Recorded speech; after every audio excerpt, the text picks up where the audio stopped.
ఈరోజు టాపిక్ ఏంటి అంటే 45+ వచ్చిన తర్వాత ఆడవాళ్ళు హెల్త్ విషయంగా ఎంత శ్రద్ధ తీసుకోవాలి ఏంటి అనేది ఆలోచించుకున్నామా? కానీ ఇవాళ ఆలోచిద్దామా కాసేపు?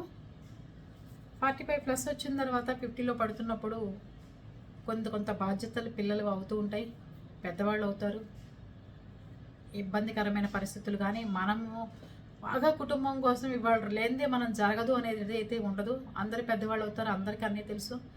అన్నీ తెలిసినప్పుడు మనం ఈ టైంలో హార్మోన్ ఇన్బ్యాలెన్స్ అవుతాయి, మోనోపాజ్ లక్షణాలు ఉంటాయి. మన మెంటల్ కండిషన్ని మనం కంట్రోల్లో పెట్టుకుని మనం గనక లేకపోతే ఇతరితర 50+, 60లో పడుతున్నప్పుడు చాలా ప్రాబ్లమ్స్ ఫేస్ చేయాల్సి వస్తుంది. చక్కగా డైలీ పొద్దున్నే మార్నింగ్ వాకింగ్ అని, మెడిటేషన్ అని, ఇంట్లో ఇష్టం వచ్చినట్టుగా చక్కగా బోల్డ్ పరికరాలు వస్తున్నాయి. అంత సంబంధించి ఎక్సర్సైజ్లు కానీ, కాసేపు ఎండ్లో ఎక్స్పోజ్ అవటం కానీ, ఇట్లాంటివన్నీ మనం చేసుకోకపోతే ఇంకా పిల్లలకి ఎల్కేజీలో అప్పుడు క్యారేజీలు పెడుతూ, వాళ్ళ తర్వాత స్కూల్కి వెళ్తూ, డ్రాప్ చేస్తూ, క్లాసుల్లో దింపుతూ ఇవన్నీ అయిపోయినాయి. ఇప్పుడు ప్రశాంతమైన జీవితం గడపాల్సిన టైం వచ్చింది. ఆ టయాన్ని కూడా మనము ఎదిరింటికో పక్కింటికో ఆ టయాన్ని ఇచ్చేసేసి తర్వాత మనం ఇంకా మన పనులు దినచర్య కదా, మనకి పనులు చేసుకుందాం కదా అనుకుంటుంటే అవి చాలా చాలా ఏజ్ వస్తున్న కొద్దీ ఇబ్బందులు గురవుతుంటాం. నేను ఒక వాట్సాప్లో ఒకటి చూసాను, నా ఫ్రెండ్ పంపిస్తే. ఒక ఆవిడ రాస్తుంది, ఇద్దరుకులాగా నేను క్యాబ్ వాడితో ఆటో వాళ్ళతో బేరాలు ఆడలేదు. పోన్లే 10 రూపాయలు తింటే తిన్నాడు, వాడి మొహంలో ఉన్న చిరునవ్వు చాలు నాకు, అతని మొహంలో కనపడే చిరునవ్వు చాలు నాకు అనిపించింది. పాత రోజుల్లో అయితే ఈ 10 రూపాయలు ఉంటే పిల్లలకి లేస్ ప్యాకెట్ అనో, లేకపోతే కురుకురే ప్యాకెట్ అనో, లేకపోతే బిస్కెట్స్ అనో ఏదో కొనొచ్చు అని చెప్పి ఒక ఆలోచన ఉండేది. కుటుంబానికి ఎంతో అంత ఉపయోగపడాలి నేను అని ఖర్చు పెడుతున్నానేమో అని.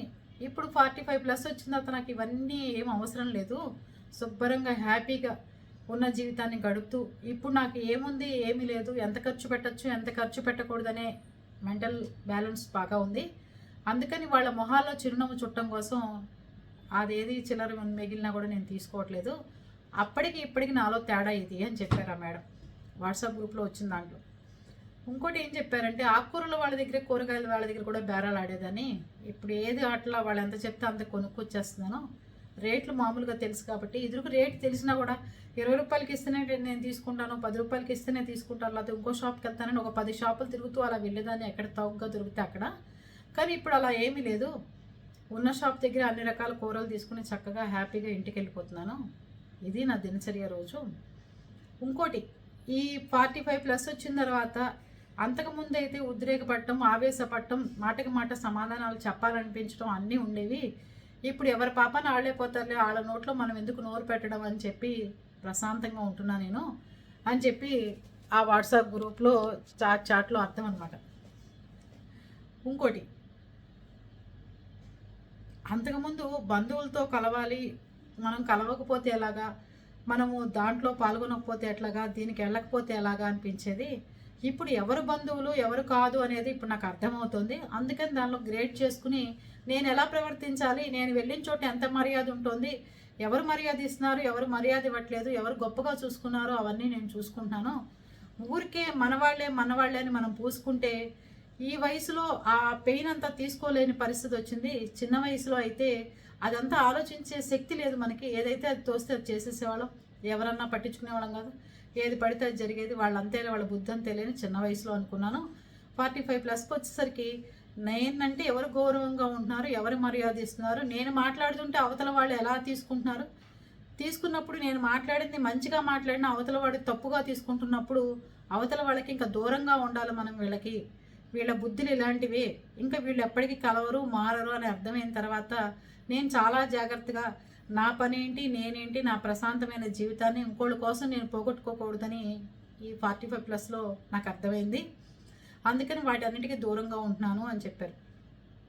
ఇంకోటి నేను చెప్పేది ఏంటంటే, 45+ వచ్చిన తర్వాత మనం ఎప్పుడైనా సరే మన హెల్త్ కండిషను, మనం ఎలా ఉంటున్నాం, మన ఆరోగ్యం ఎలా ఉంటుంది, మనం ఏ విధంగా మన కుటుంబం గురించే పట్టించుకోవడం, అవన్నీ చేసుకుంటూ అక్కర్లేని విషయాల్లో వాళ్ళు అక్కర్లేదని మనం అనుకున్నప్పుడు వాళ్ళ విషయాల్లో దూరి అనవసరంగా తగాదాలు పెద్దవి చేసుకోవడం అవసరం లేదు అనిపిస్తుంది.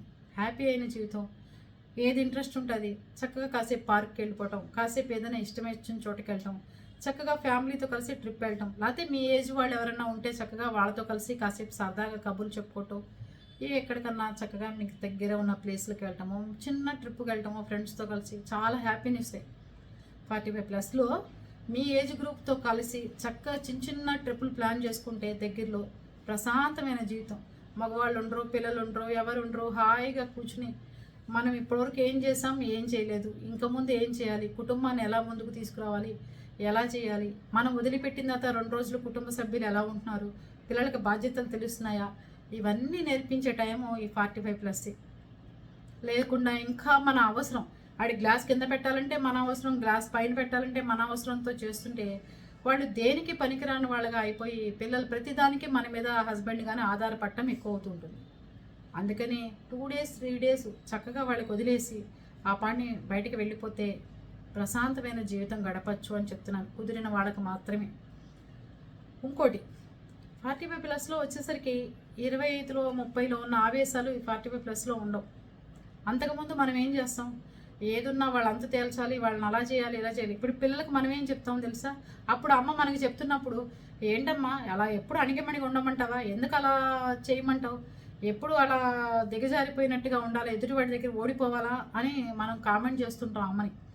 45+ వచ్చిన తర్వాత అదే అమ్మ చెప్పిన మాట ఇప్పుడు గుర్తొస్తుంటుంది. మనం పిల్లలకి ఏం చెప్తాం, అరే అనవసరం గొడవలు పోమాకంట్రా, వాళ్ళ పాప నడిపోతాడు, అనవసరంగా ఇబ్బంది పడమాకంట్రా, అనవసరంగా ఇలా చేయమాకంట్రా, ఇదే మనం చెప్పేది. అంతేనా? ఇది 45+కి 25+కి తేడా ఏ రకంగా ఉందో మన బాడీలో ఉంటుంది. హెల్త్ ఇష్యూ వచ్చినప్పుడు మనం చక్కగా అంతా బాగుంటే చక్కగా డ్రైవర్ని పెట్టుకుని కార్లు ఉన్నవాళ్ళు కార్లు, ఏది ఉన్నవాళ్ళు అది ఎక్కేసి హాస్పిటల్కి వెళ్ళి మీ అందరూ మీరే టోటల్ బాడీ చెకప్లన్నీ చక్కగా చేయించుకోవచ్చు. ఎవరో వస్తేనే మనం వెనక నుంచి మన హస్బెండ్, పిల్లలు, బంధువులు వస్తేనే మనం హాస్పిటల్కి వెళ్ళాలి, వాళ్ళు వస్తేనే మనం ఉండాలి అనేది అస్సలు పెట్టుకోవద్దు. చక్కగా వెళ్ళి చెకప్లు చేయించుకుని ప్రశాంతంగా ఇంటికి వచ్చి, అంటే వాళ్ళు ఉండకూడదని చెప్పట్లా, వాళ్ళ టైంని మనం వేస్ట్ చేయకూడదు అని చెప్తున్నాను, తీసుకెళ్ళకూడదని చెప్పట్లేదు. మనకంటే టైం ఏముంటుంది అంటే ఖచ్చితంగా వాళ్ళు మన కోసమనే, అంటే వెనకాల వస్తారు, చూపిస్తారు, అన్నీ ఉంటాయి. మనం అనేది కూడా కొన్ని పనులు చేసుకోవడం కూడా నేర్చుకోవాలి. ఒంటరిగా చేసుకోగలమని ఉండాలి, రిపోర్ట్లు తెచ్చుకోవాలి, ఎప్పటికప్పుడు అబ్జర్వేషన్లో ఉండాలి. ఇంకోటి, హాస్పిటల్కి వెళ్ళినప్పుడు డాక్టర్లు పెట్టే హడావిడికి మీరు ఇంకా బెంబేలు పడిపోయి మీరు ఇంకా అమ్మో నాకేదో అయిపోతుంది అని చెప్పి మీరు ఇంకా హైరాణ పడిపోమాకండి. మొన్న కూడా నేను ఒకటి చెప్తాను, సాయంత్రం 7:30-8కి ఇప్పుడు దాకా మీకు ఎవరికి చెప్పాలి, 7:30-8కి కొంచెం గుండెల్లో దడగా అనిపించింది. ఇదేంటి నాకు గుండెలో దడగా అంటే, గుండె దడగా కూడా కాదు, అదో రకంగా సిమ్టమ్స్ వస్తున్నాయి. ఇదేంట్రా బాబు ఇదేదో తేడా ఉంది వ్యవహారం అని పెద్దబాబుని బీపీ చూడమన్నారు, పల్స్ చూశారు. ఇప్పుడు ఊపు వచ్చిందిగా, దాంట్లోనే మనకు అన్నీ తెలిసిపోతున్నాయిగా, మన హార్ట్ బీట్ ఎలా ఉంటుంది, మన బీపీ ఎలా ఉంటుంది, అంతా ఊపులోకి వస్తుంది కదా.